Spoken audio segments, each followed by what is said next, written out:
Hare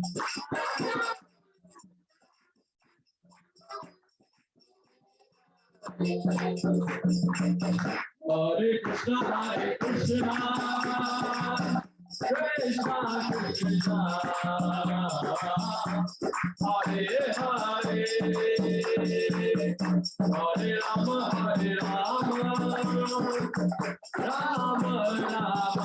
Rama Rama, Hare Hare. Hare Krishna, Hare Krishna, Krishna Krishna,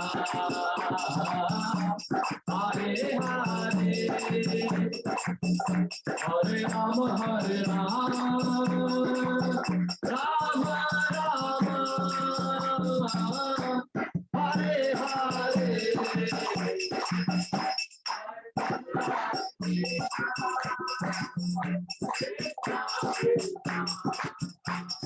Hare.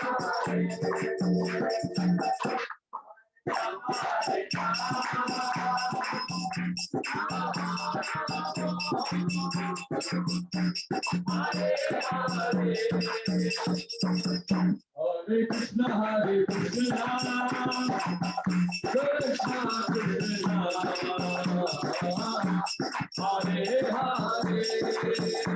Krishna, Hare Hare, Hare Rama, Hare Rama, Rama Rama, Hare Hare. Hare Krishna, Hare Krishna, Krishna Krishna, Hare Krishna, Hare Krishna, Krishna Krishna, Hare Hare, Hare Rama, Hare Rama, Rama Rama, Hare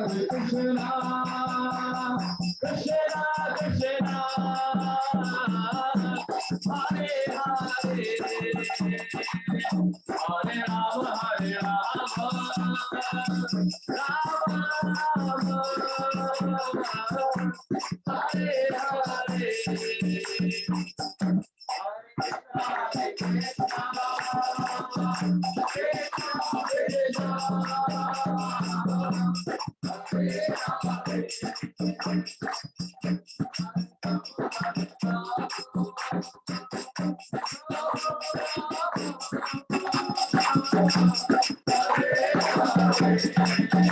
Hare,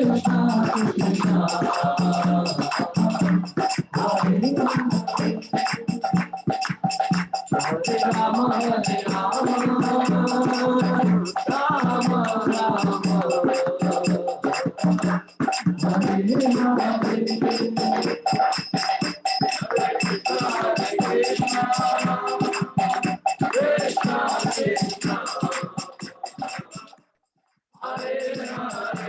Rama, Hare Hare, Hare Krishna, Hare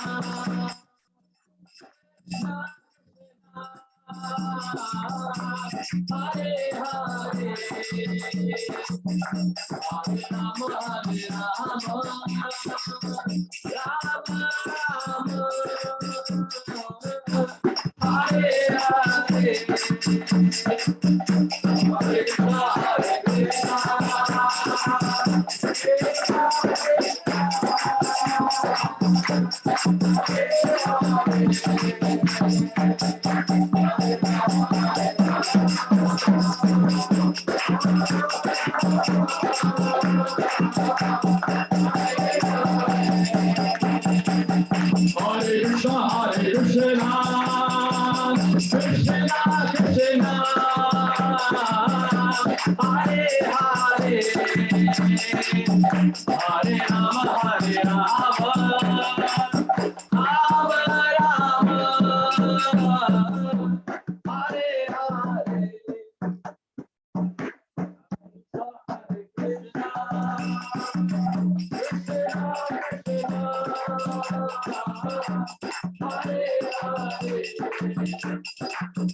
Hare Krishna, Krishna Krishna, Hare Hare, Hare Rama, Hare Rama, Rama Rama, Hare Hare.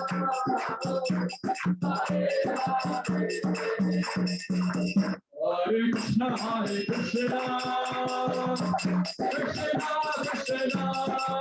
Krishna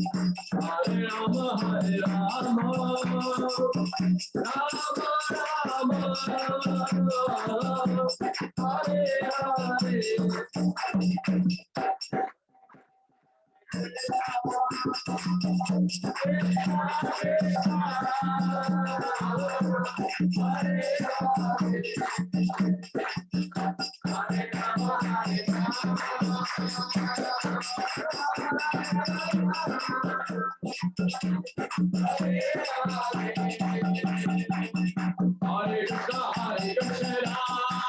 Rama,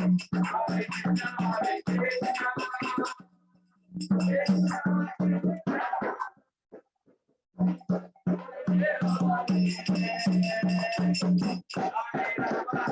Rama, Hare Hare.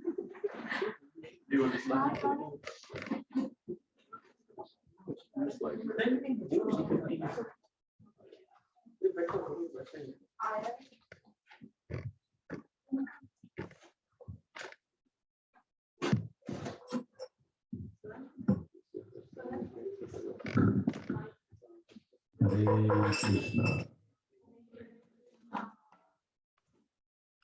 So, since this is our first time in Lansing, both myself, Shamananda Krishna Guru, I suppose some of you know Shamananda Krishna Guru. Yes? Maybe few ways. From Farmington. But I don't know if anyone knows myself. So my name is Bhakti Rasayana Sagar Swami, for short, Sagar Swami. And yeah, I've been coming to Michigan for quite a few years already. But yeah, I'm since '89 practicing Krishna consciousness, and originally I'm from Russia. And yeah, I got sannyas about 5-6 years ago.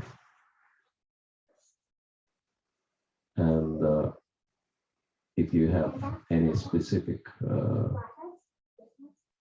suggestions for any topic you wish to either discuss or even practice, we can speak on something educational, practical, or even entertain you with whatever stories if you like. So you can choose. How do you want to spend our next hour? Sorry. And meanwhile, we'll traditionally chant Jai Radha Madhava and maybe read some Prabhupada books, because they speak on practically any topic. of vital interest. Yes, and actually, your guest of honor today, a real guest of honor, not any of us two, but a small one on your altar. This is Govardhan Shiva. Shigiriraj Govardhan Kiga. Some of you know that Govardhan is non-different from Krishna. And so he's actually higher than any deity, because deity, we have to install, we have to invite the Lord to come into the deity. But Krishna is eternally present in Govardhan Hill. And worship of Govardhan started with Krishna's declaration 5,000 years ago that he is not different from Giriraj Govardhan. And yes, Giriraj is very powerful. And for those who are not familiar, he can easily fulfill any desire. So if you have any desires yet yet to be fulfilled, you can use the opportunity. Ask. Jaya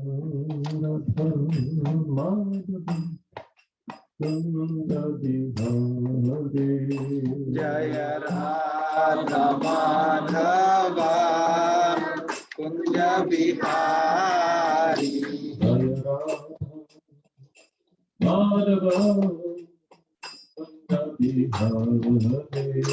Jaya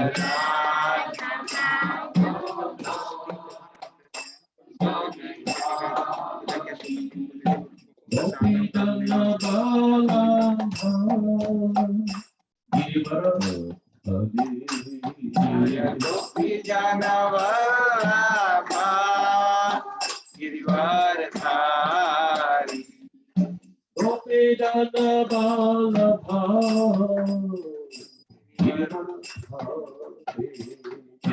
Gopi Janavallabha Girivardhari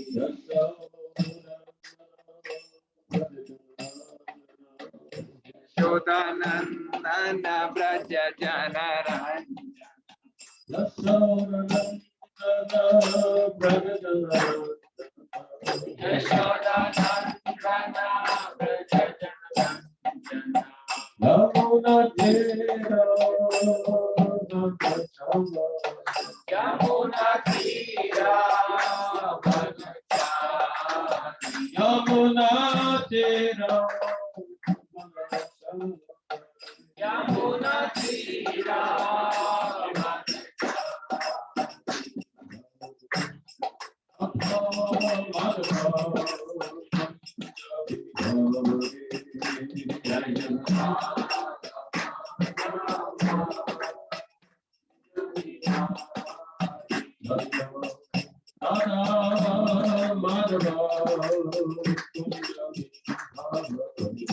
Jaya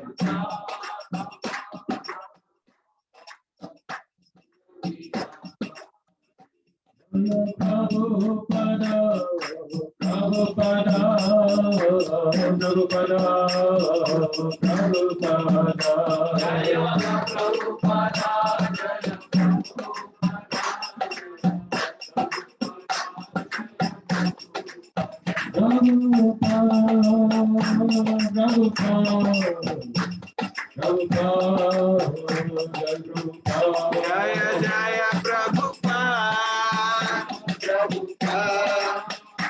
Prabhupada Jaya Jaya Prabhupada Hari Bol Hari Bol Hari Bol Hari Bol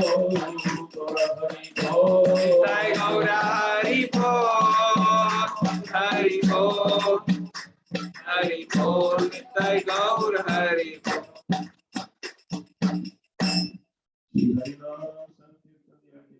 Jai. All glories to the Son of the devotees. Hare Krishna. Hare Krishna. Hari Hari.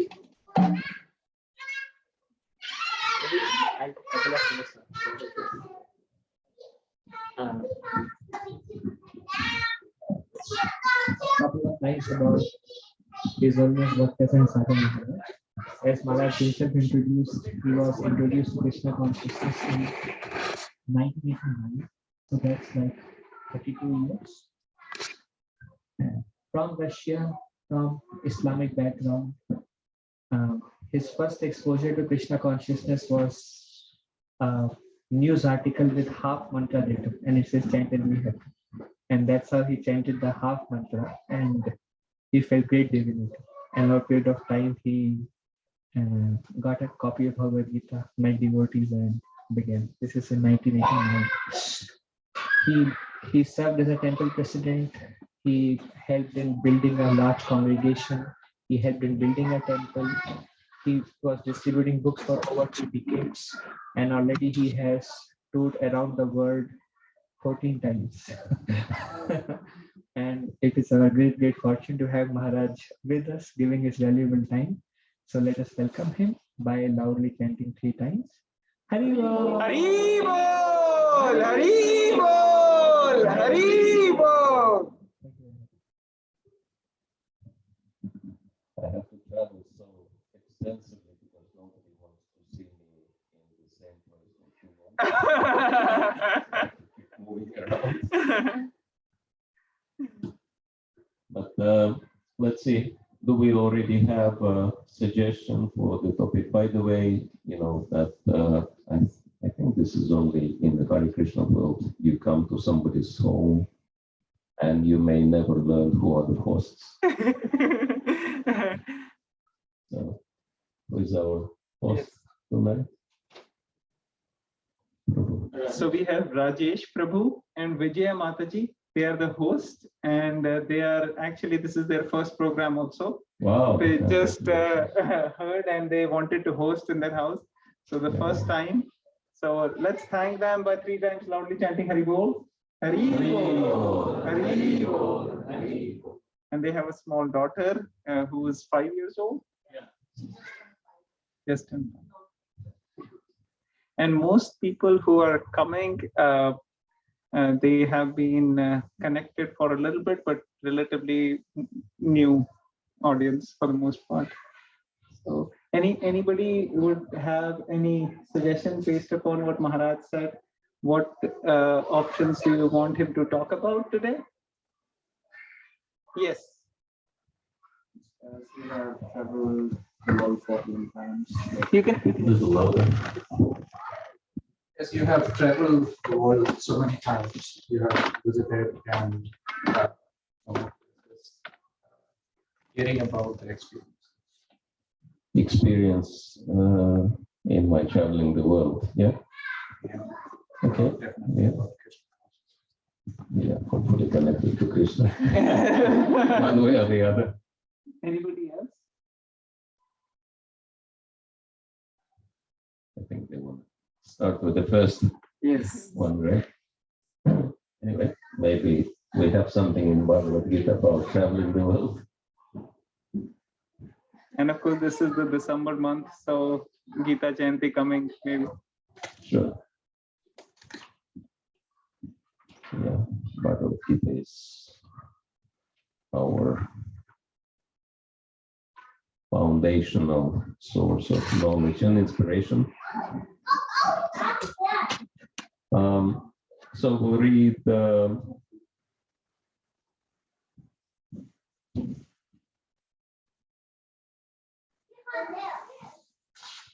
verse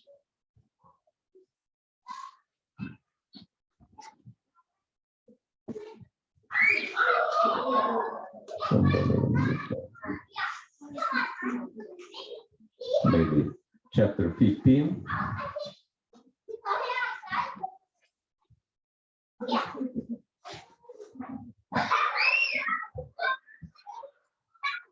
Text 7, which is quite well known. Let's chant the mantras to glorify Hari Guru and Vaishnavas. Amagyantimirandisya Vinandana Salokaya Chakshurundiditam Yena Tasmai Shri Gurave Namaha Shri Chaitanya Manobishtam Sthapitam Yena Bhutale Swayam Rupa Kadam Mayam Dadati Svapadantikam Manchakaupatarubhyascha Kripa Sindhu Devacha Patitanam Pavanebhyo Vaishnavebhyo Namo Namaha Shri Krishna Chaitanya Prabhu Nityananda Sri Advaita Gadadhar Shivasadi Gaur Bhakta Vrinda Hare Krishna Krishna Krishna Hare Hare Hare Rama Rama Rama Hare Hare Hare Rama Prabhu Yamaikshayati Yamasapurushabam Teganam Sadasa Makara Shishta Bhagavam Vachansane. I can also see that there are few devotees who have been practicing Krishna consciousness for quite a while. So can we please have the show of hands, initiated devotees in here? Okay, the devotees are initiated. Good. And how many devotees are in overall in Lansing?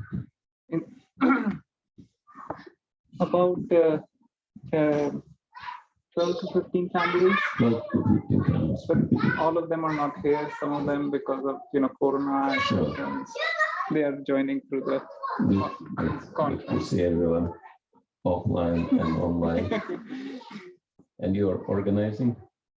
We are assisting. Shamanand Prabhu also used to come here previously, Okay. but now we are doing it.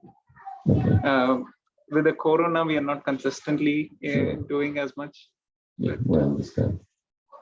Virtually. Thank you.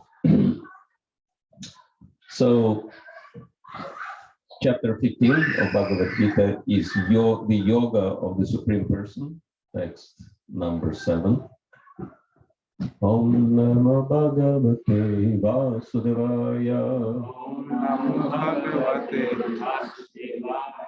Om Namo Bhagavate Vasudevaya. Om Namo Bhagavate Vasudevaya.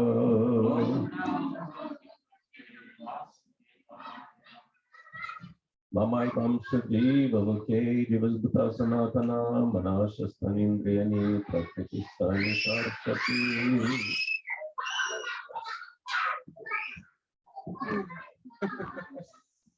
Kids are very excited about Bhagavad Gita. So this is the first program in this house, right? Yeah, hopefully they will not destroy the house at the very first program. Actually happened once in Australia that devotees had program and then they gave the kids room to play and effectively they made a big hole in the wall, which resulted in quite extensive repair for the hosts. When kids get together, they might get too excited.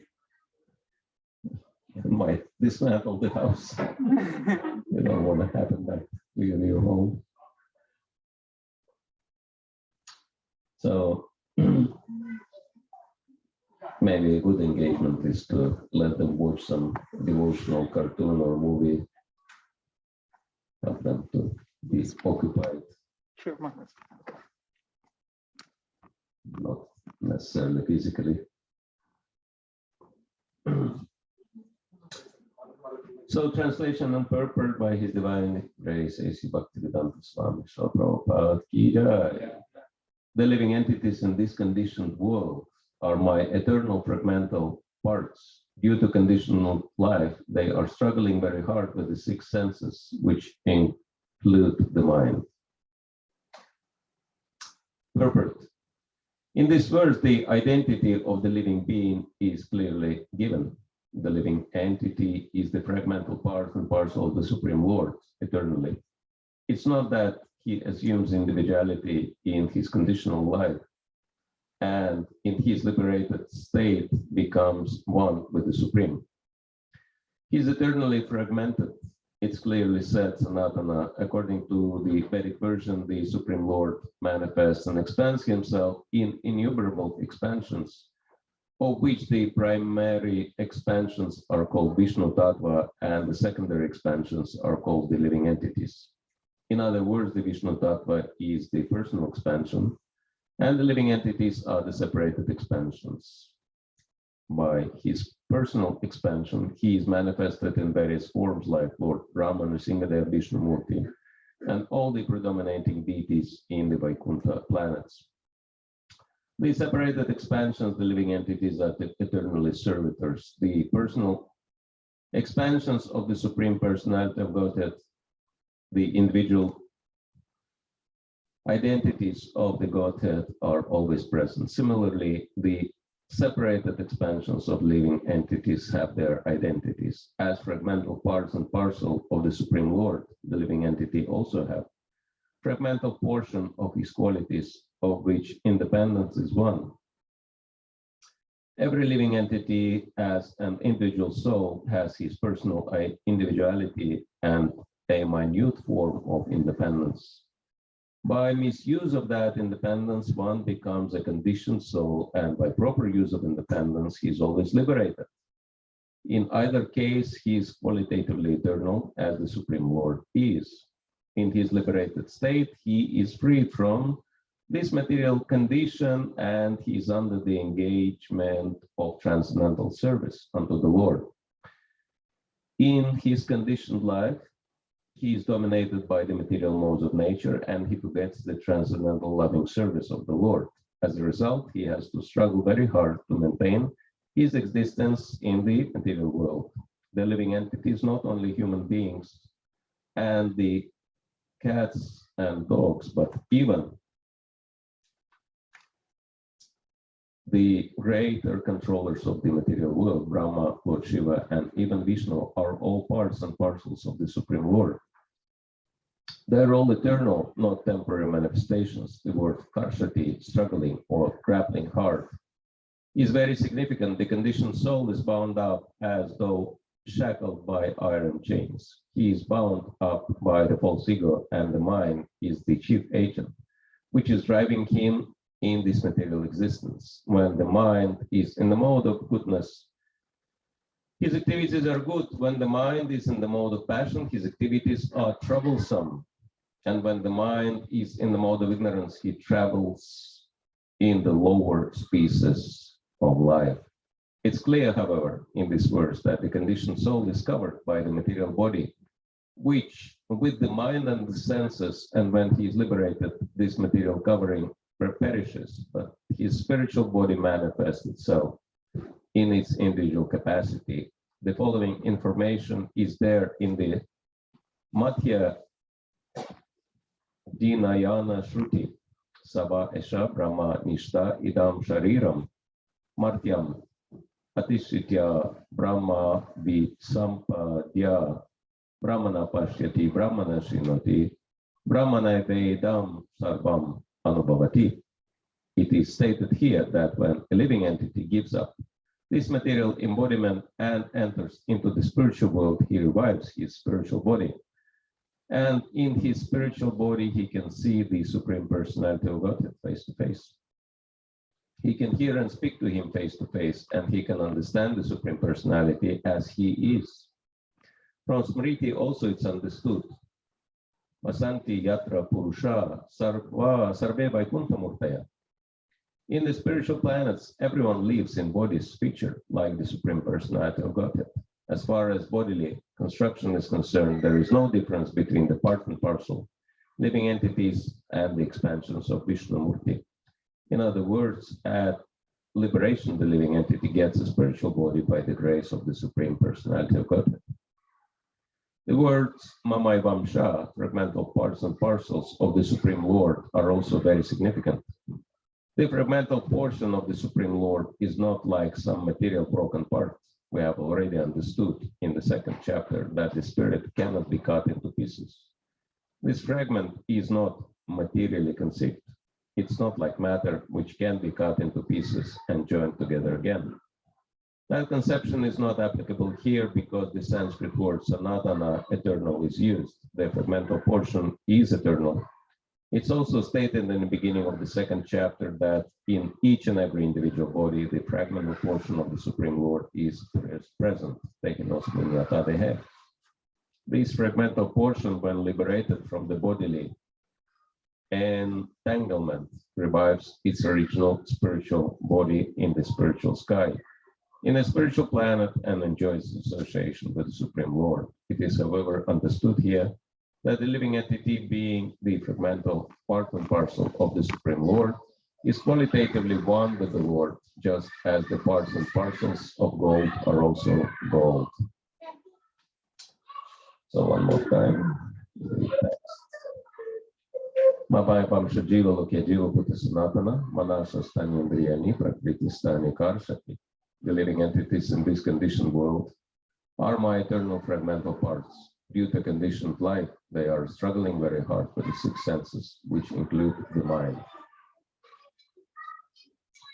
So, yeah, traveling, we're all traveling from one body to the other, from one planet to the other, looking for something better. I believe most of you traveled from India to America, right? So looking for something better. And so everybody is traveling for these purposes. But it's important to understand that there is nothing in this material world which can really help us to achieve happiness we're looking for. And I mean, after 14 round the world trips,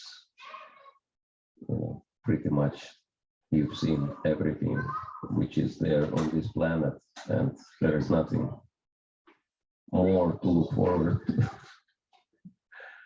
And it gets exciting maybe first or second time to see the world, but then you realize it's all the same everywhere. Even some exotic islands, exotic countries like Fiji, or I mean, Hawaii is very similar. Other places, there are plenty of those. They also look the same. So basically, then you see that different people are under the modes of nature, and certain combinations of modes make people very similar, looking and behaving, even though they might live in different countries, in different parts of the world. But yesterday we've shared something with the devotees that what Srimad Bhagavatam describes, and I don't see Bhagavatam in here, but yeah, we have Srila Prabhupada's Bhagavatam, and it's been described that the whole world at some point was Bharatvarsha, not just India. You know that such places as Pakistan, Bangladesh, little bit earlier Afghanistan and Sri Lanka and Nepal, etc., etc. Obviously, they've been parts of Bharatvarsha, right? Just in the recent history. So little bit, further down or further up, what you say, further up the timeline, you will see that, in Sanskrit, the word stan means place, right? That's why India is, of course, known as Bharatvarsha, but also colloquially it's called Hindustan, right? And if you go a little bit up north, there are tons of stans in the, Kazakhstan, Uzbekistan, Kyrgyzstan, Turkmenistan, many stans, right? So all these stans, they've also been part of Bharatvarsha. And Russia been part of Bharatvarsha, and Europe been part of Bharatvarsha. And a little bit further, earlier in the history, Australia been part of Bharatvarsha, and South and North America been part of Bharatvarsha, and Africa been part of Bharatvarsha as well. Everything, the whole planet. And I've shared yesterday how by traveling around the world, I've seen, very, very clear evidences in all fields, historical evidences, linguistic evidences, and all types of cultural evidences proving that point, that yes, it's all been the same roots. For example, Russian language has so many Sanskrit words that one devotee who specialized in Sanskrit, he visited Russia, and for the first few days he required translation. And then after a few days, he said, I don't need a translation. I can perfectly understand Russian language because there are so many Sanskrit words in it. And so, and yesterday we mentioned in Grand Rapids that, one of the obvious proofs, you don't have to, be like especially expert about the subject, that the biggest temple complex dedicated to Lord Vishnu, it's interesting that the word Vishnu in Russian language, there is ancient word Vishnu, and Vishnu means one who is above. And so the word Se Vishnu, one who is above all, refers to the Supreme Lord. Right? Anyway, the biggest temple complex dedicated to Lord Vishnu is many thousands of miles away from the borders of India. And that is Angkor Wat, right? In Cambodia, Southeast Asia. There is no bigger temple of Vishnu on the planet, but one in Cambodia. And it was ran by Tamil king. Tamil king built Angkor Wat. So, which means that those kings, South Indian kings, were ruling all these lands so far. And it was just a bit over 1,000 years ago, not even that, far in history. How many of you heard of Angkor Wat? Hardly anyone, yeah. I mean, you can check it out on Wikipedia, it's easy. And so it's very popular tourist destination. And I specifically, because, I visit Southeast Asia regularly, Japan, Malaysia, Thailand, Singapore, all these places, Indonesia. So I wanted to go and see biggest temple of Vishnu on the planet. And it's very interesting. If any of you have the opportunity, it's highly recommended because, non-devotees go there just because there is nothing like that in the world. And it's so perfectly designed by Vastu that early in the morning before the sun rises, they bring all the tourists. You have to pay money, by the way, to come into that, but maybe $20 or so. But, it's not possible to cover everything in a day. You have to drive around to see everything. So they bring everyone to the pathway going into the central entrance of the temple. Temple is situated on the man-made island surrounded by a perfectly shaped lake, because somehow by Vastu, if the residence, the building is surrounded by water from all sides, it kind of gives protection. So there is a lake around that. And so the pathway goes, it's like a bridge, goes through the lake right to the central entrance. And we were all brought in before the sunrise and standing facing the temple.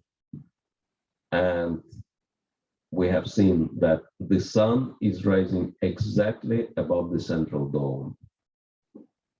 3 domes dedicated to Vishnu, Brahma, Shiva. And sun rises exactly above the central dome. So this is the kind of precision with which this temple was built. And unique architecture, of course, and everything else. And so, of course, this temple is over 1,000 years old, so it's not functional. It just serves as, piece of heritage. And but you can see on the walls, like one wall would be solely dedicated to Mahabharata events. Another wall would be dedicated to Ramayana. Another wall would be dedicated purely to Krishna Lila, especially Krishna's childhood pastimes. And so many beautiful things are there. A lot of work. And in order to cover the whole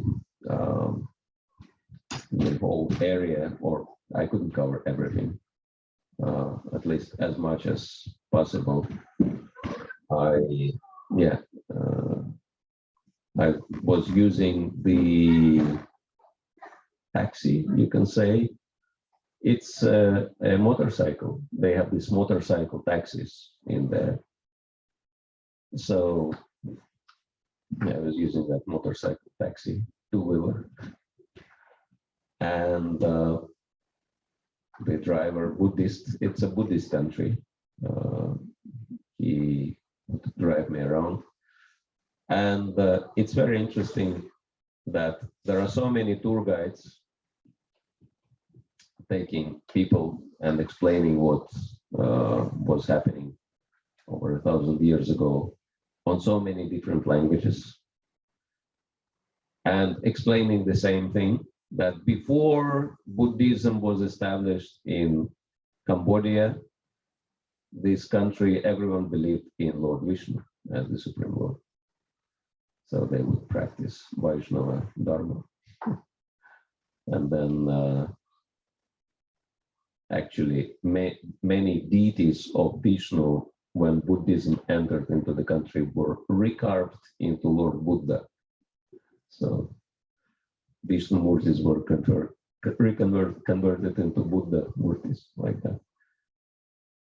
And so I was going around and entered one temple, and when I came out, I could not find my driver. So I had to wait for him. Then he came from another temple. And I was asking him, what were you doing? Where did you go? Because you're not here for sightseeing. You've seen it all many, many times. He said, no, of course, I'm not doing any sightseeing, but I went to the temple to offer incense to Lord Vishnu.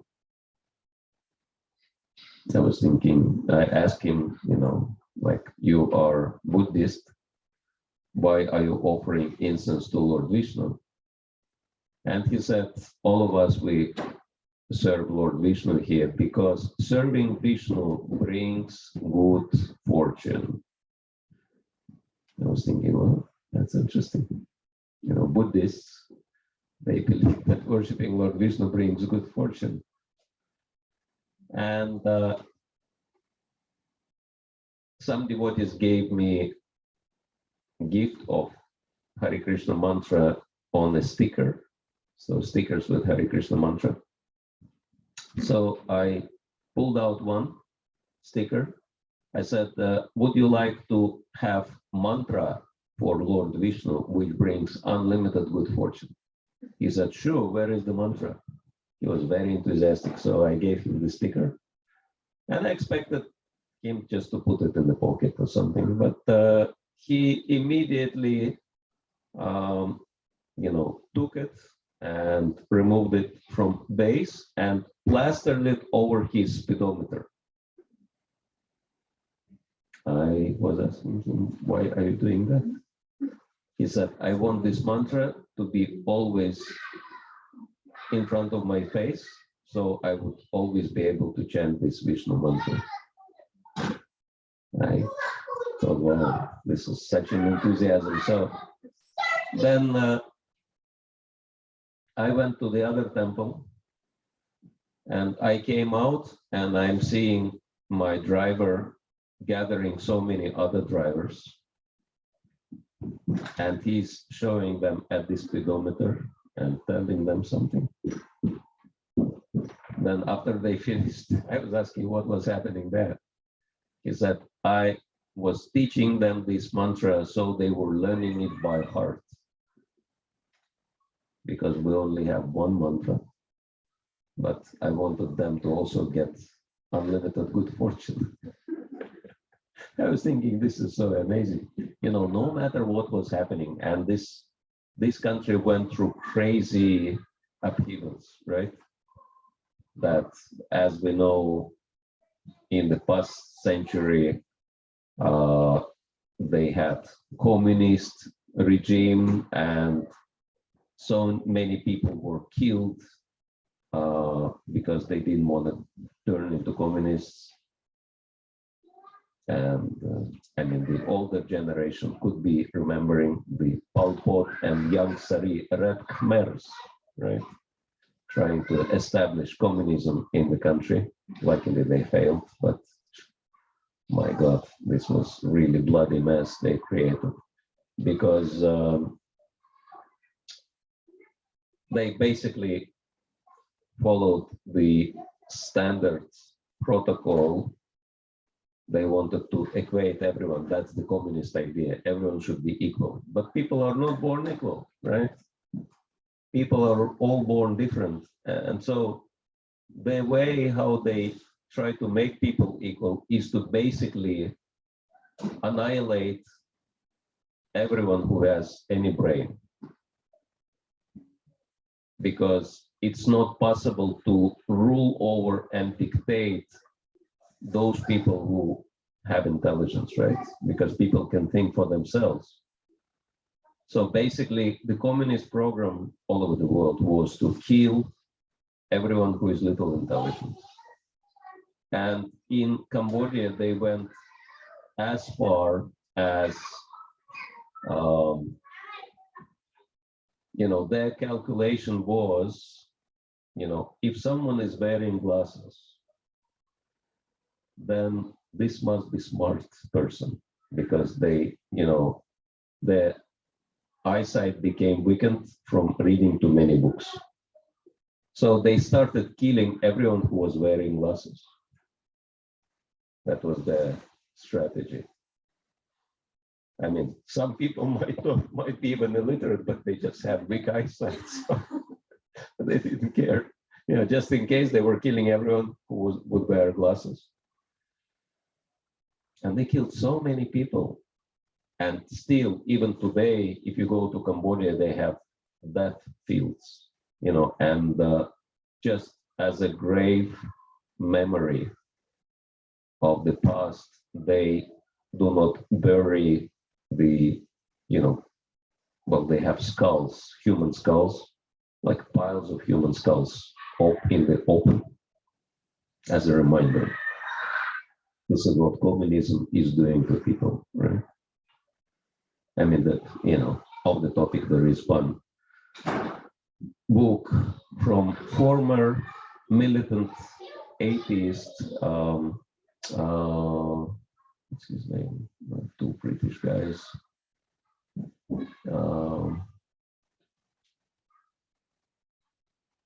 trying to remember the name. Anyway, that one very prominent militant atheist became converted just on his own when he saw a picture, a painting by a famous artist, which is called the Final Judgment Day. And then he saw the hell and all these things, and suddenly it dawned upon him, I'm going in that direction. And it is crazy, I should better change my ways. And then he became a firm believer. He became a Christian. And then he was thinking what I was doing with my life. Why was I so why was I so antagonistic towards the Supreme Lord? Because, you know, atheism doesn't make sense, right? If you don't believe in God, why are you so upset with God? And why are you so, angry with God? It's, like, if I, for example, if I don't believe in Mickey Mouse, so many people do. I mean, it's one of the primary religions for America, worshiping Mickey Mouse. If you go to like Disneyland, you will see huge, crazy millions of dollars spent in, such a pompous ceremonies dedicated to Mickey Mouse. So many people worshiping, believing in Mickey Mouse and worshiping Mickey Mouse, glorifying Mickey Mouse. But it would be crazy for someone to start campaigns to prove that Mickey Mouse is not real and it's all nonsense and, stop this Mickey Mouse worship. Because, people can believe in anything they want to believe, what's the big deal? But somehow God, if they, we know that Mickey Mouse is not real. But we're not campaigning against Mickey Mouse, right? But if atheists, they consider believing God on the same category, why are they so mad about other people believing in God? Which actually brings another point, but anyway, I'll tell about that later. So we'll have to finish the story about Cambodia. So basically, and yes, this former militant atheist then wrote a book, and this book is very interesting. It's called Rage Against God. And so this book actually reveals that atheists, they are not, it's not that they don't believe in God. They know that God is there, but they hate him. Right? And the reason they hate him is because God has his rules, and everyone has to abide by the rules. And those who don't abide by the rules, they put themselves in big trouble, right? And this is why they hate God. And God is their competitor because they want to be rulers. They want to establish rules, and they don't want God's rules, right? And so this is where atheists are. And he proved that. He said, because the standing accusations against religions, which is partially true, that religions caused many wars, and many people have died because of religions, and look at, religious terrorism, this and that, so many, that crusaders, Inquisition, true. Religious fanaticism is very ugly thing.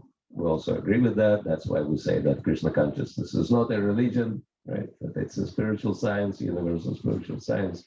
So yes, religions can be ugly. But then even taking that point on board, that yes, religions caused wars, caused violence, many people died because of religious differences.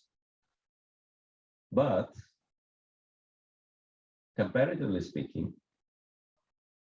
the attempt to establish atheism as ruling ideology took away much more lives that all religions on the planet put together throughout the whole history of the world.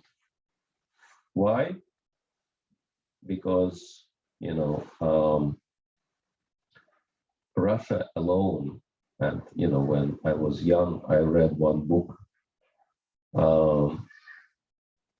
by a famous author, and the book was called Blood-Bathed Russia.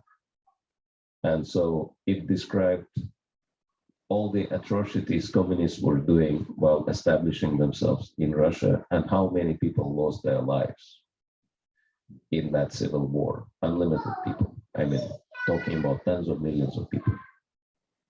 And so it's just Russia. What to speak of China? What to speak of Cambodia? What to speak of any other communist country? So many people have died only because they didn't want to accept communist ideology, and they were killed in the process. And so, yeah. But it's still interesting, Cambodia, Russia, same. It also went through 70 years of communist dominion, and still people retained their faith despite of that. Like wipe out few generations, apparently how this is possible, that people would still believe in the Supreme Lord. And what to speak of the Supreme Lord actually believing in Vishnu, actually believing in Krishna. There are so many Russian people taking up to Krishna consciousness now. And so it proves that, this faith and this desire and inclination to worship the Supreme Lord, Vishnu or Krishna, has nothing to do with,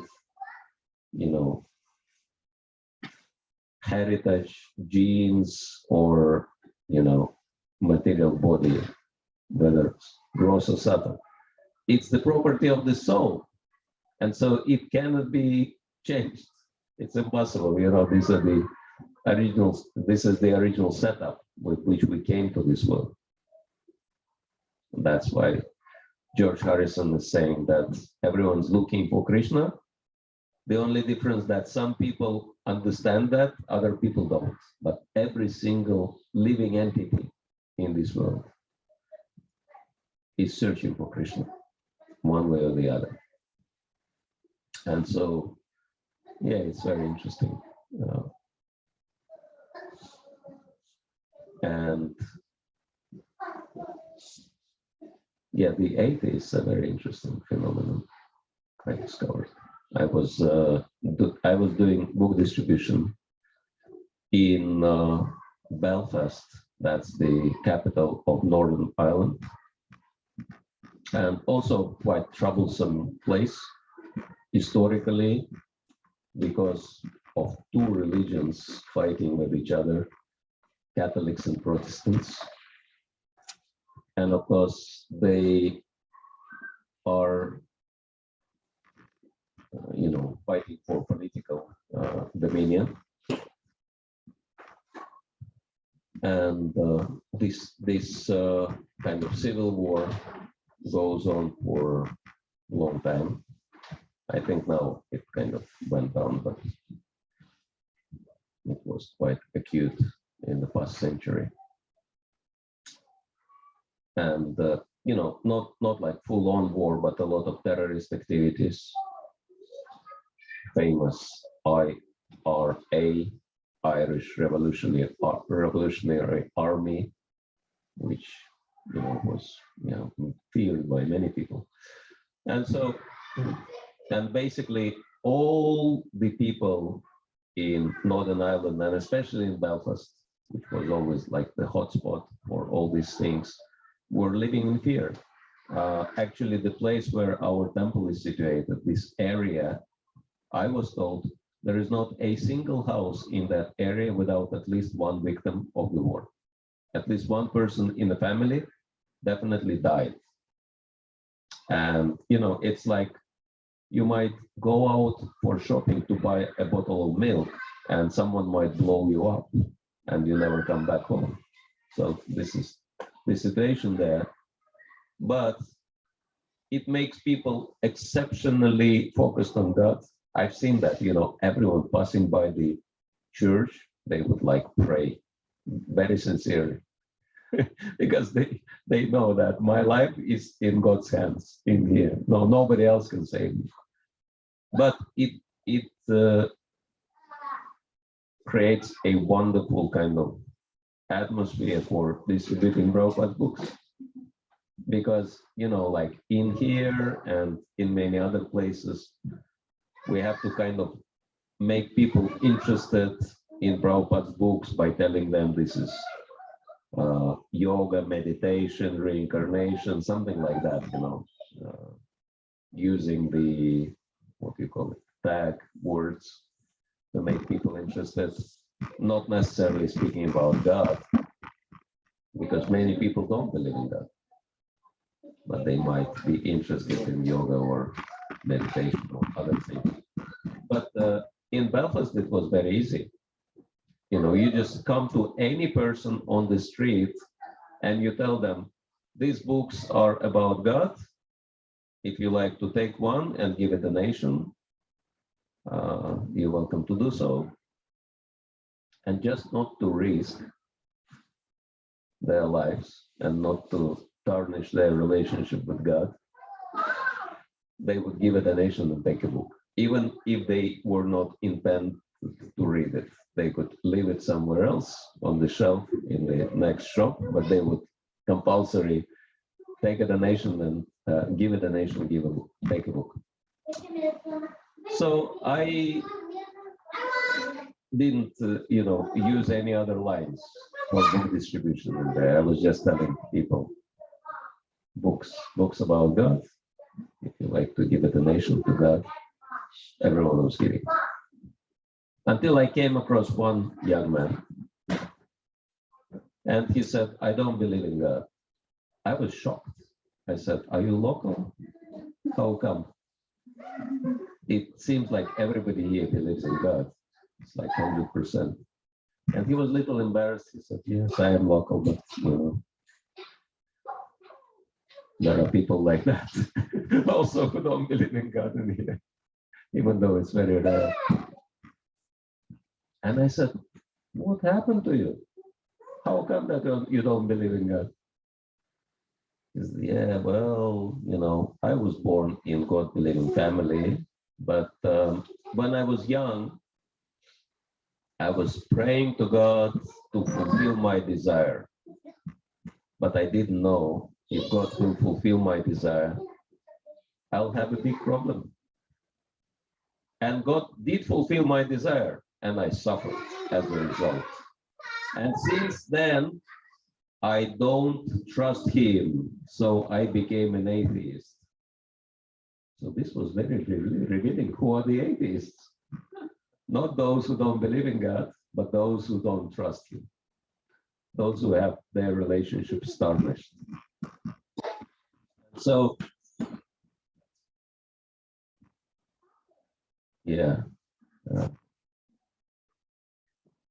We're doing a program in, you know, because this is like first program in this house, so it's like spiritual housewarming, right? Yeah. You can say. And I was invited to one program in Scotland. I think it was in Stirling. Yeah, still remember this town. And it was Indian family. So I mean, I've done so many programs for Indian families, so it's all kind of standard, right? Kirtan plus association, then prasadam at the end. So we brought Giriraj, and the host, upon arrival, he said, I also invited few of my Western neighbors. You know. And I thought, wow, this is brilliant. This man is an excellent preacher. He made his neighbors interested in Krishna consciousness. And sure enough, there were one Scottish family, husband and wife, and one English lady in the program. I was thinking, great. So everything went on as usual. We had kirtan, and then Bhagavad Gita class, like we have now. And I said something not very flattering about atheists. And this English lady started shouting at me.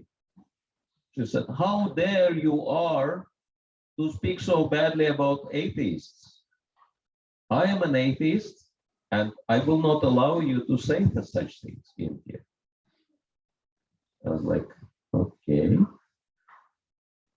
Can I ask you a question that if you're an atheist, what made you join the Hare Krishna program? And then she's saying, my neighbor did not invite me to any Hare Krishna program. My neighbor invited me for a housewarming. And then I realized what happened, what kind of preaching it was. And so, but anyway, I had to think on my feet. As they say in Russia, change your boots while in the air. Reboot yourself. So I said, oh, it's very wonderful. We are very glad to see you here because we love everyone, including atheists.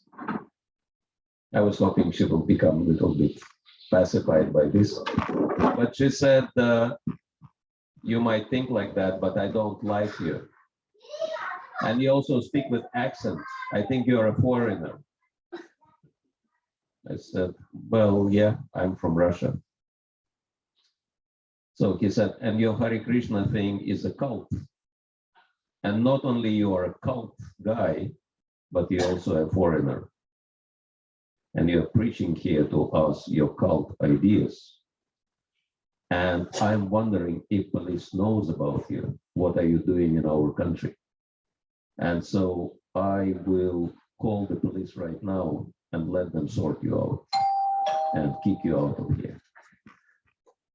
And I said, well, if you like to call the police, you're very welcome, but they will not be able to do anything to me because besides Russian, I also have British nationality. I have British passport. And so I am at home in this country and I can speak to anyone about anything I want, and no one will be able to stop me unless, you know, I do something criminal, which I don't. She said, wow, you're okay, you're Russian, but you're also British citizen. So, and this is all you're doing? Do you work? I said, no, I don't work.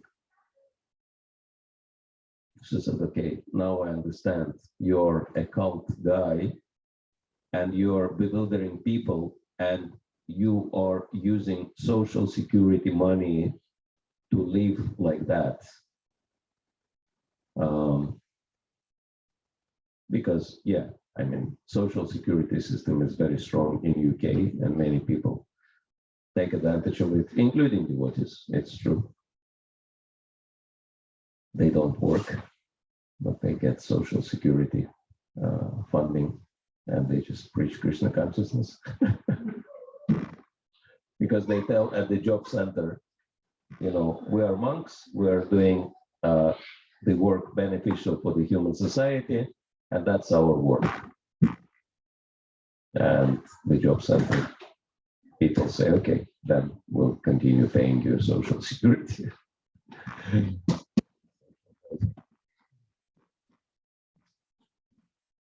And but I told her I actually don't get any social security in this country because I'm not staying in this country for long enough to apply for social security. She said, what do you mean you're not staying here for long? Where do you live?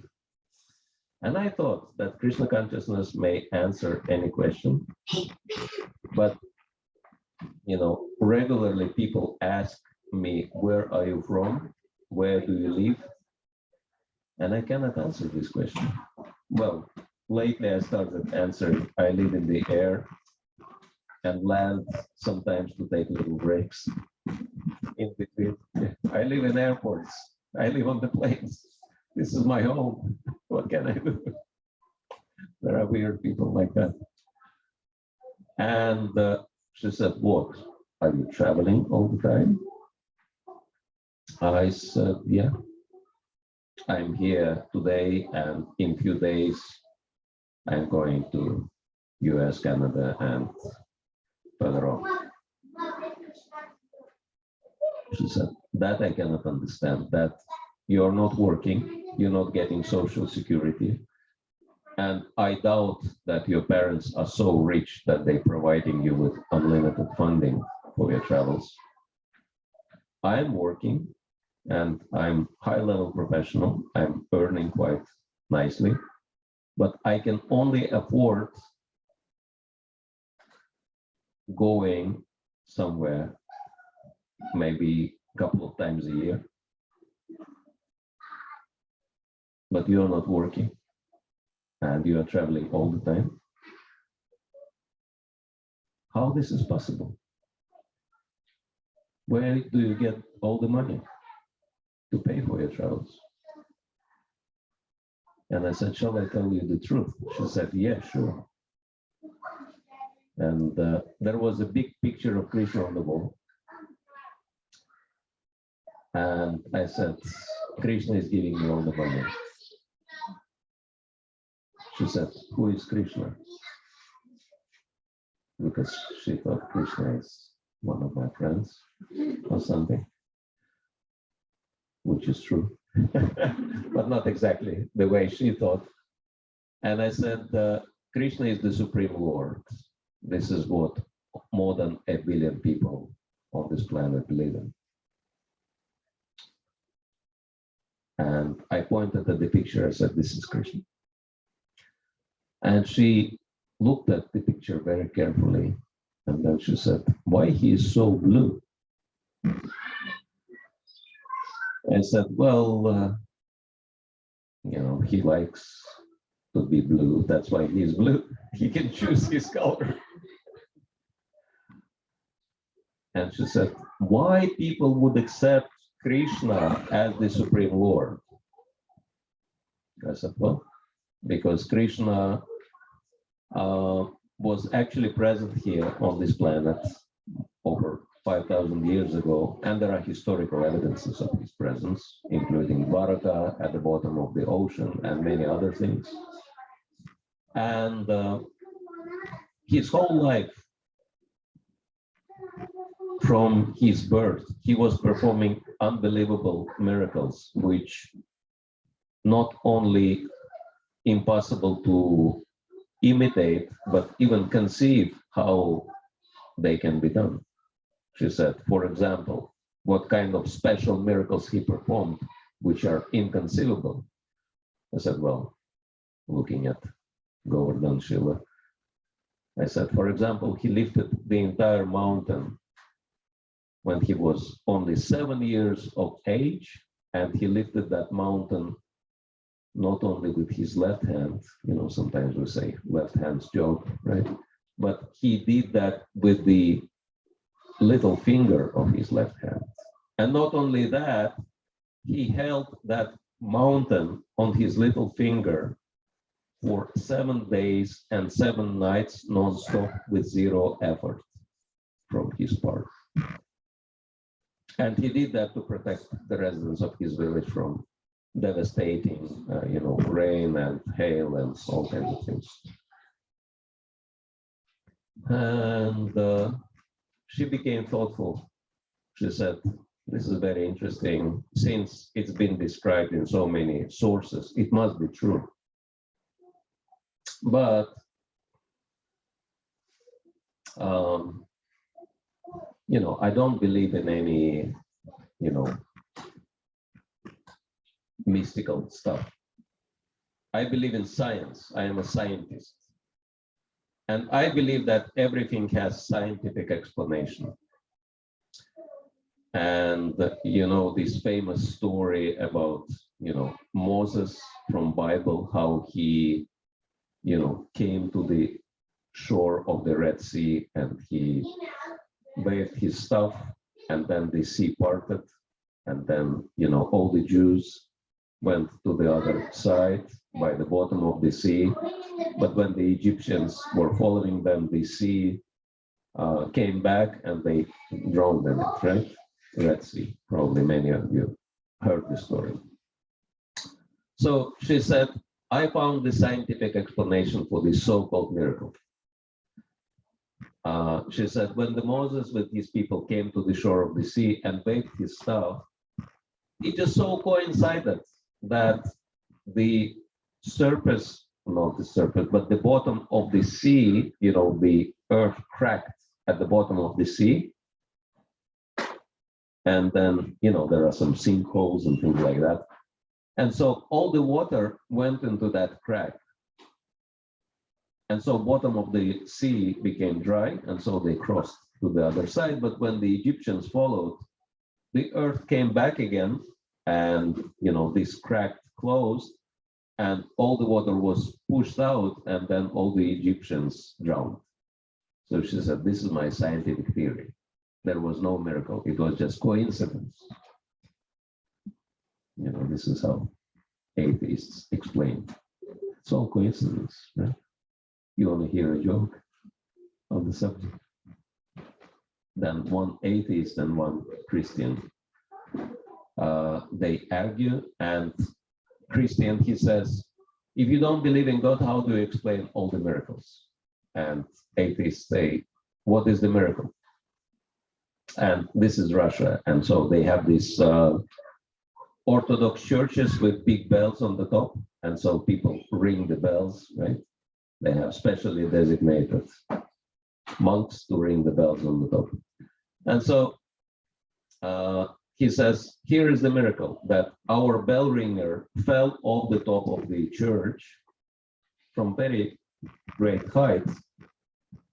And he fell down and he didn't break even a bone. He didn't even have a scratch on his body. So how do you explain that miracle? And atheist said, well, it was not a miracle. He was just lucky. He said, okay, maybe, but mind that second time he was also ringing the bell and he fell again. And again, not a scratch, not a single bone broken. How do you explain that? Atheist said, well, it's just a coincidence. And then the Christian says, what about the case when for the third time he was ringing the bell and he fell again? And again, not a scratch, not a broken bone. How to explain that 3 times? And atheist says, well, it's not a good luck. It's not a coincidence. It's his habit. He got habituated to it. Well, they know, so, you know, atheists, they have weird explanations for anything. And so she said, yes, I have this scientific explanation. But now I'm thinking, you know, what could be the possible scientific explanation for a little boy holding a huge mountain for 7 days and nights with his pinky? And I cannot think of any. And I laughed. I said, this is why Krishna did that, to make sure people like you will never be able to find any scientific explanation and just accept that Krishna is actually the Supreme Personality of Godhead, right? Because for the Supreme Lord, what's the big deal to hold the mountain? if he holds by his power unlimited planets and unlimited universes without even touching them? What's the big deal for him to hold the mountain, right? And so if we accept Krishna as the Supreme Lord, then everything becomes, easily understandable. And at this point, she actually stopped arguing. And I had an opportunity to continue with my class.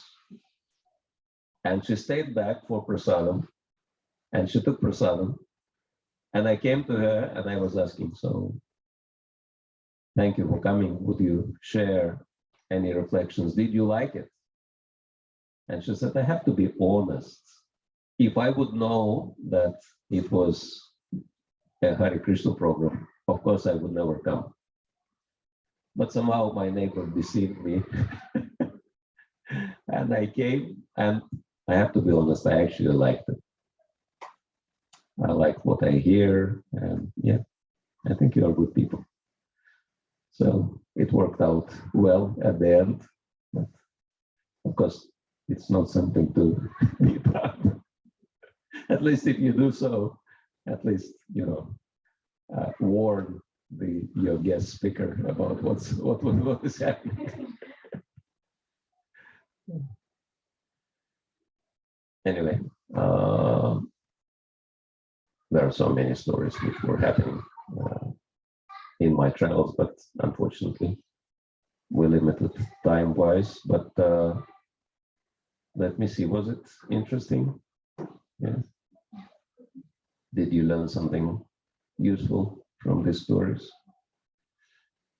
So, any reflections, any questions? We have a few more minutes. Yes. What is one big lesson you learned from traveling the world? What is one big Lesson you learned from traveling? lesson from traveling the world? Well, big lesson for me was that not only Krishna consciousness and Vedic culture was real, few thousand years ago, all over the planet was dominating the whole planet, but also the prediction about 10,000 years of the golden age, if you heard about it, that since the appearance of golden avatar of the Supreme Lord Sri Chaitanya Mahaprabhu, the golden age started, and it was 533 or 34 years back, and actually it was accelerated by Srila Prabhupada when he came to the Western world, starting with America. New York was the place where he started his mission. And I mean, the world has changed dramatically over the past 50 plus years. So many unbelievable changes are there in every country of the world. And it helps me to understand that, no matter what's happening on the planet, it's actually the Supreme Lord executing his grand plan. And amazing opportunity for all of us to take part in it and serve the Supreme Lord, facilitating his mission. And yeah, I mean, Srila Prabhupada started with this country where, at the time when no one even heard of Hare Krishna mantra, right? But now there are festivals happening in both East and West Coast, primarily dedicated to chanting Hare Krishna mantra. What to speak of other positive changes? It's like so many changes in all fields of human activity can be observed. I mean, one way or the other, I'm connected with Harvard Business School and have access to their materials. And it's unbelievable how many professors and very prominent leaders are speaking about the importance of conscious leadership and meditation and prayer and actually faith in God for the success of professional activities, etc. So, I mean, the list of examples is unlimited, and even negative events like the pandemic are also part of that grand plan, because one big lesson the whole planet learned is meat eating have to be stopped. I mean, serious scientists speak about it. The 4 pandemics started with meat eating, mad cow disease, bird flu, swine flu, and now the coronavirus, all started with meat eating. And so their conclusion, unless we stop meat eating right now, one way or the other, the next pandemic, and those pandemics are, going exponential. The first one was hardly noticed. The second one was bigger. The third one was still bigger, but most of us never noticed that. The fourth one, which is going on now, no one can ignore, right? And they say the fifth one, according to that scale, will be so severe that it will wipe out, like very significant portion of the population, and will be killing young people, what to speak of others. And so unless we stop meat eating, the consequences can be very, very severe. And it goes so bad, it is so obvious that I think it was Prime Minister of China, he addressed that in his speech, and he said, come on guys, all these pandemics, they start from China and they all start with meat eating. We should all go vegetarian. The whole country should go vegetarian. Enough is enough. Enough to poison the world, enough to place the world in such a precarious, perilous condition like that. So yeah, traveling the world, I see that is happening big time, and it's very inspiring. Thank you. Good question. Okay. Now I have a question for all of you. How many of you would like to, seriously help Srila Prabhupada to execute Lord's mission in this lifetime? Please raise your hands. Very good. So we have special surprise for you. How many of you like special surprises? Okay. So, by the kindness of some Prabhupada disciples, I have something which is closely related to him, some of his relics. And they try to encourage me in doing what I'm doing by sharing these things. And so, can we get the back? So with us in here, we have kurta shirt, personally worn by Srila Prabhupada in early 70s. And according to his explanations, anything connected to the Supreme Lord or his devotees has the same spiritual potency. So whatever comes in touch with God or saintly personality is surcharged by spiritual energy. And so you can get very powerful blessings from Srila Prabhupada. It's the same, it would be the same thing as if Srila Prabhupada would be personally present in Lansing today. And all of you will have this opportunity to come in touch with Srila Prabhupada's kurta and pray for him, for his blessings, and hopefully realize these blessings very soon. In here, as additional thing, we have Srila Prabhupada's personal visiting card in here. And so we'll finish at this point. Thank you all very much for your kind attention. And maybe we can have a little bit of a kirtan together with the darshan of Srila Prabhupada's Kurta. And so everyone can come forward. Get Srila Prabhupada's blessings. Thank you. Srila Prabhupada ki jai. Nitai Gaur Premanande.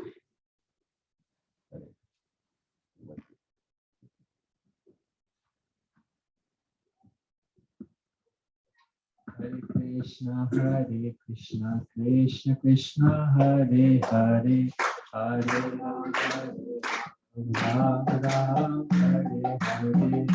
Krishna, Hare Krishna, Krishna Krishna, Hare Hare, Hare Ram, Ram Ram, Hare Hare. Hare Krishna, Krishna Krishna, Hare Hare, Hare Ram, Ram Ram, Hare Hare. Hare Krishna,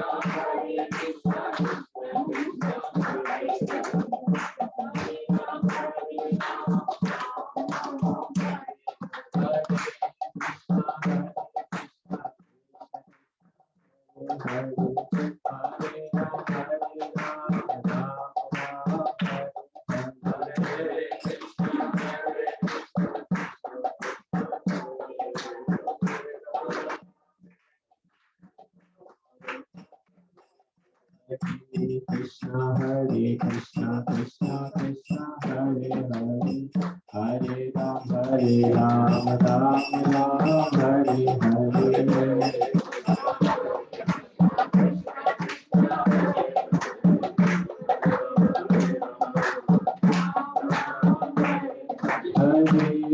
Hare Krishna, Krishna Krishna, Hare Hare, Hare Ram, Ram Ram, Hare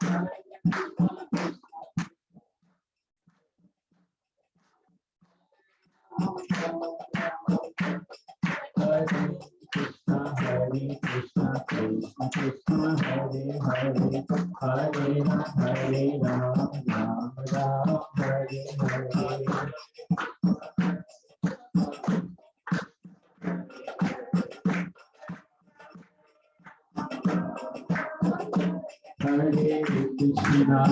Hare Krishna, Krishna Krishna, Hare Hare, Hare Rama, Hare Rama, Rama Rama, Hare Hare.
Hare Krishna, Krishna Krishna, Hare Hare, Hare Rama,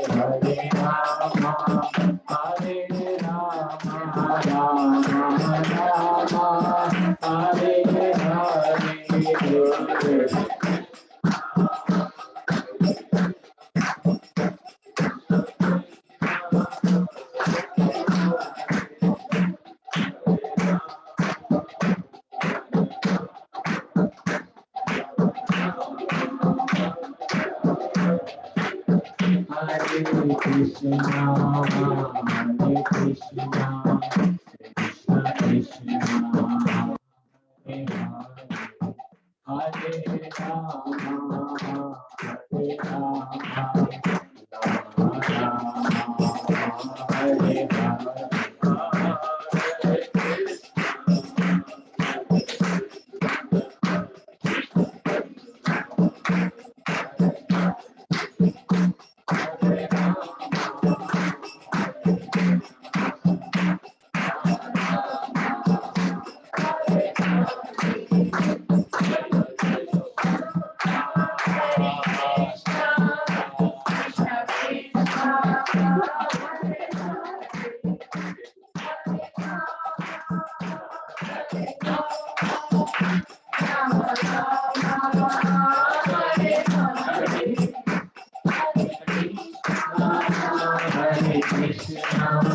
Krishna Krishna Hare Hare Hare Rama Hare Rama Rama Rama Hare Hare.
So everyone made your wish to Giriraj, otherwise we are taking.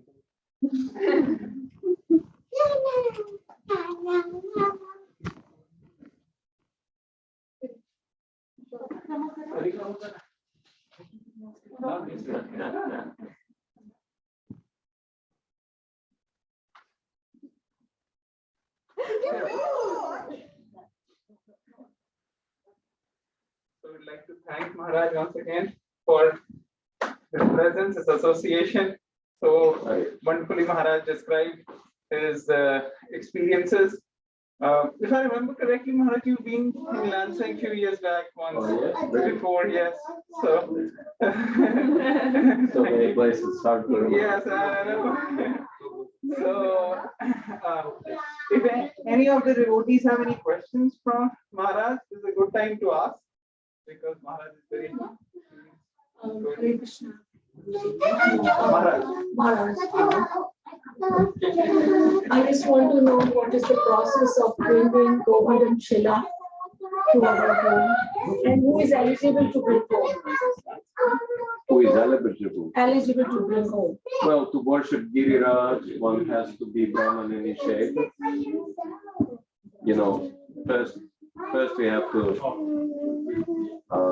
accept spiritual master, then get first initiation, then second initiation, Brahman initiation, and then after that, with the permission of the Guru, you can worship Giriraj. Like that. Because Giriraj is directly Krishna. So.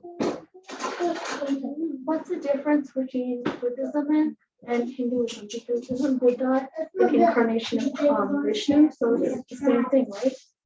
Well, Buddha had specific mission, which is to convert atheists, because at that time, people were atheistic, and Buddha said, don't believe in God, believe in me. But Buddha was God, and that's why by believing in Buddha, people were believing in God. And basically, he gave the same fundamental dharma, fundamental rules, but without personality of God, because his philosophy was voidism, right? And so, because people were not following any rules, he just brought rules of dharma so that people could advance spiritually. And then once they start advancing spiritually, they can relate to God and accept God. Because unless people follow dharma, follow rules, they cannot accept God. So he was re-establishing dharma, Lord Buddha. That was his mission. So if you worship Buddha, that's the same thing as worshiping Vishnu or Krishna? Well, Buddha is Shakti Avesh avatar. technically speaking, he is a human being, but empowered by the Supreme Lord for special mission. There is a difference between original Supreme Lord and human beings he empowers, like Jesus Christ, Moses, Buddha. They're all examples of Shakti Avesh avatars, human beings empowered by the Supreme Lord. But there is original Supreme Lord, Krishna or Vishnu, and finally one has to come to him, understand relationship with him. Is that like with all other avatars? Some avatars are directly Supreme Lord, like Ramachandra and Vamanadev and many other avatars. That is directly Vishnu Tattva, directly the Supreme Lord. But others, like Parashuram and Lord Buddha, they are Shakti Aveshatar, human beings empowered by the Supreme Lord. What about Narasimhadev? Directly Krishna or Vishnu. But he had a reason to come down to earth, and that was to save the devotees. Yeah. Giriraj, away.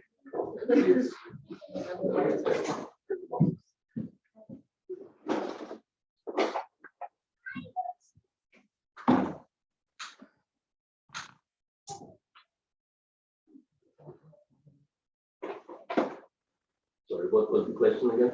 Narasimhadev also had a reason to come down to earth, and that was to save Prahlad. Yeah, Yes. but you said yourself he was Krishna himself. Yes. He came for Prahlad because Prahlad was so dear to him that Krishna to save.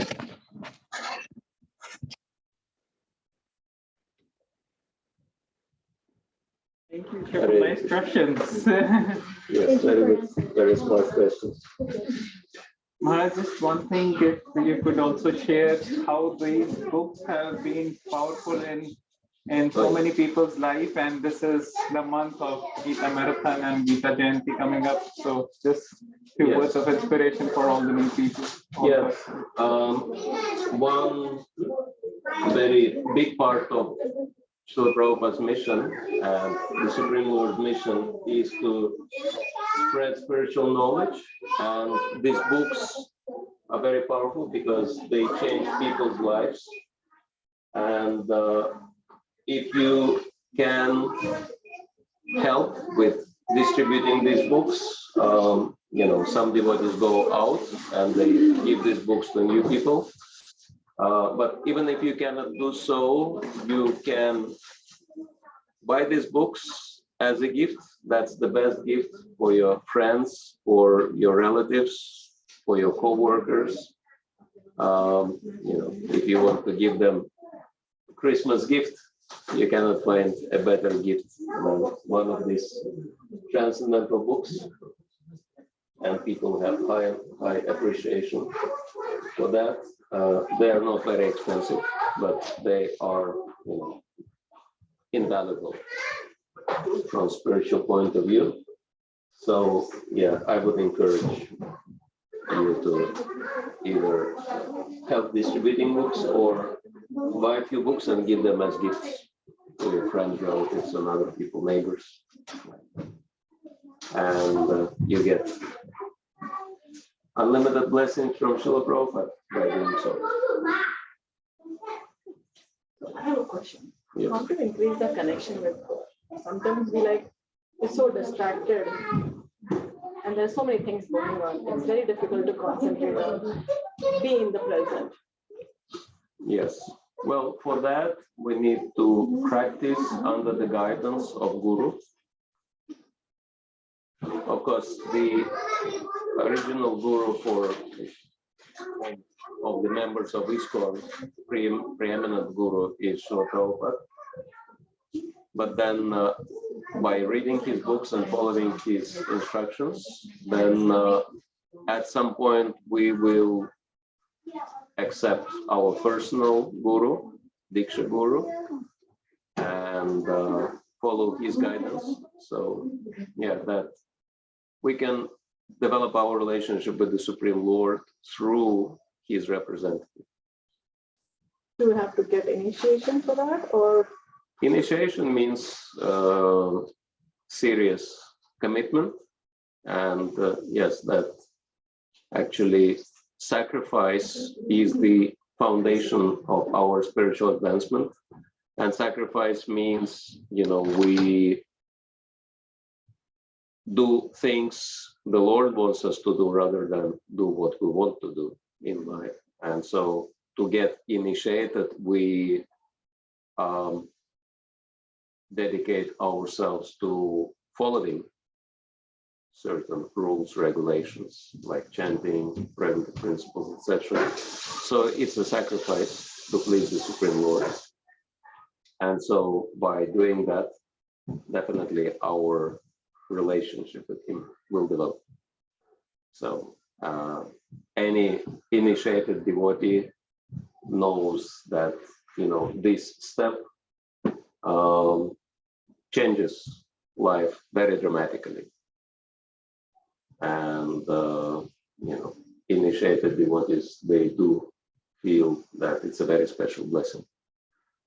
And so, yes, it's an important step to take.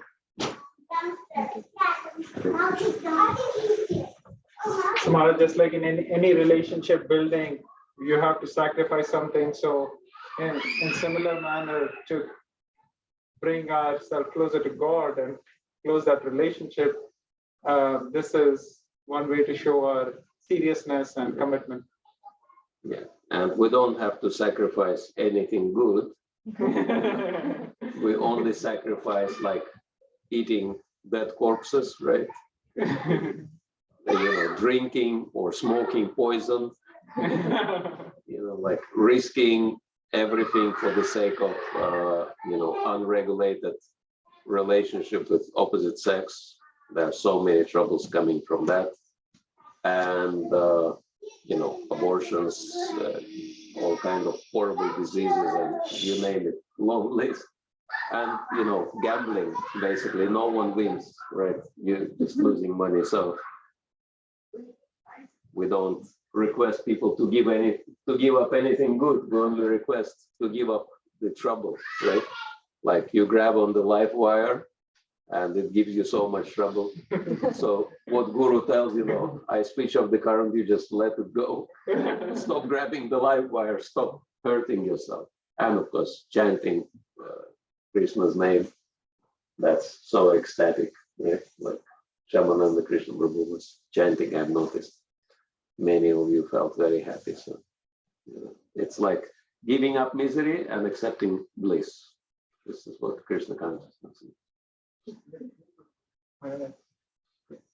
Do you have to take big steps like you have for Krishna to accept you, or? No, you can take little step, like the first step would be chanting every day on your feet, at least one round, one mala, which takes only 5-10 minutes. But it's small sacrifice, but it gives big results. Are you chanting? Not yet. Once in a while. Once in a while. So yeah, if you do it every day without fail, it can be your sacrifice to God. 10 minutes a day. It's not a big deal. You have so many minutes. 24 times 60. How many minutes are there? Thousands, right? And you just give 10 to God, and then you will feel the difference. Even that much shows difference. Even that 10 minutes will bring us closer. Of course, yes. Even that, as Confucius was saying that every big journey starts with first step. So that's the first step, chanting every day. And one more question. So you said about the gambling. What about putting money in the stock market? I was gonna ask. Everybody did. It's not, stock market is business more than a gambling, of course. Business has some similar features to gambling, but it's in a different category. Same thing with crypto. Yeah, but you have to be expert. You know, if you don't know the business field, you might lose money, and so whatever you do, you have to know the field in order to be safe. Can I add something? Yes.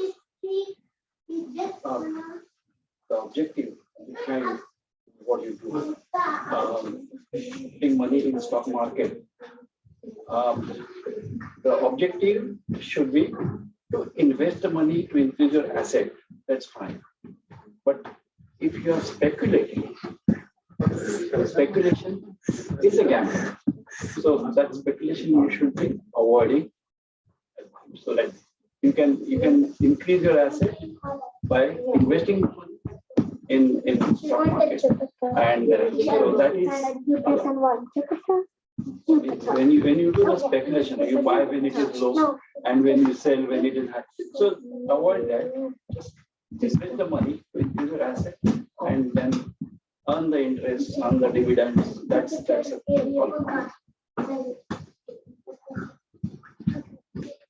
Hare Krishna. So, Maharaj. Lansing or Bhakti ki jai. So we'll take Giriraj back with us. Hopefully everyone made your prayers, and yeah, we can take something. And apparently this is Giriraj accepted that offering, so everyone can have Maha from Giriraj. Hare Krishna. Giriraj Govardhan ki jai.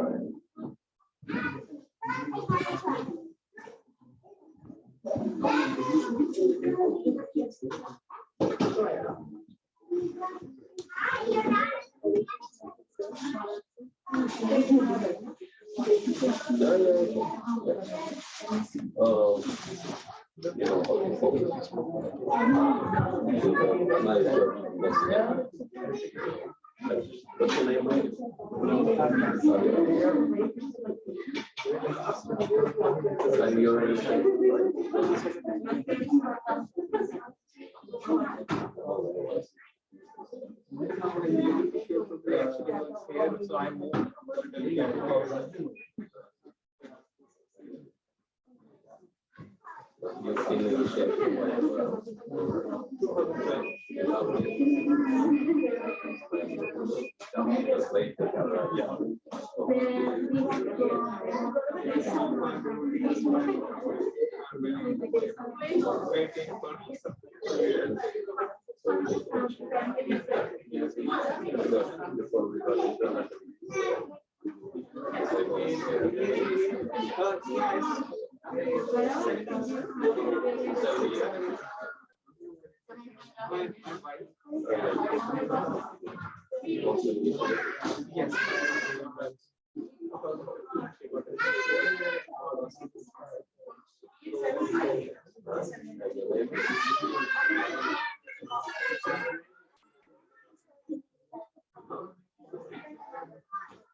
I missed a year in college.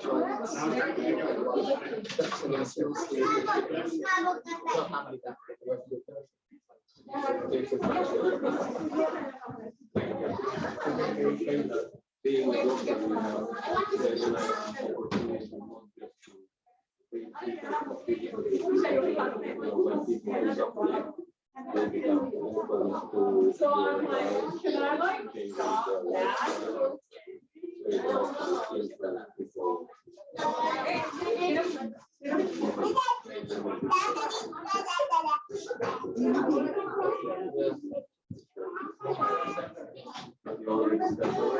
No, I'm just saying. 4 or 5 years. You have ideas which one of my friends is from he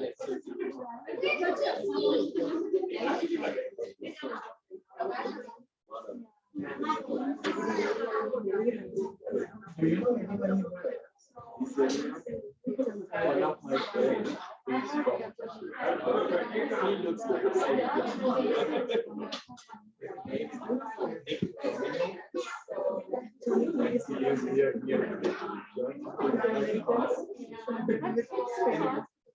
If you want to come, you can have food and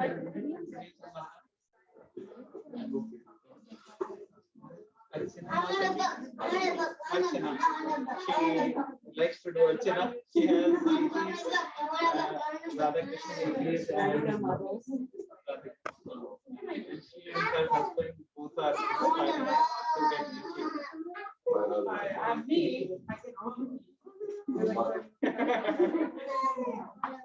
Recently, I got my Narasimha, Lakshmi Narasimha Shaligram from India. you coming from Brahmin family. It was compulsory. So I was worshiping Lakshmi Narasimha.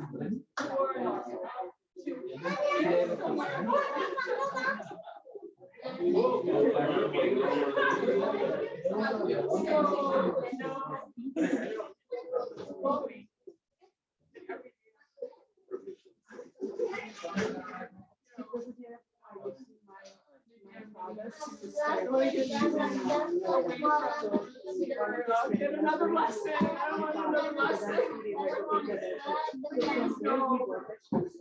So she took her, but she didn't want this.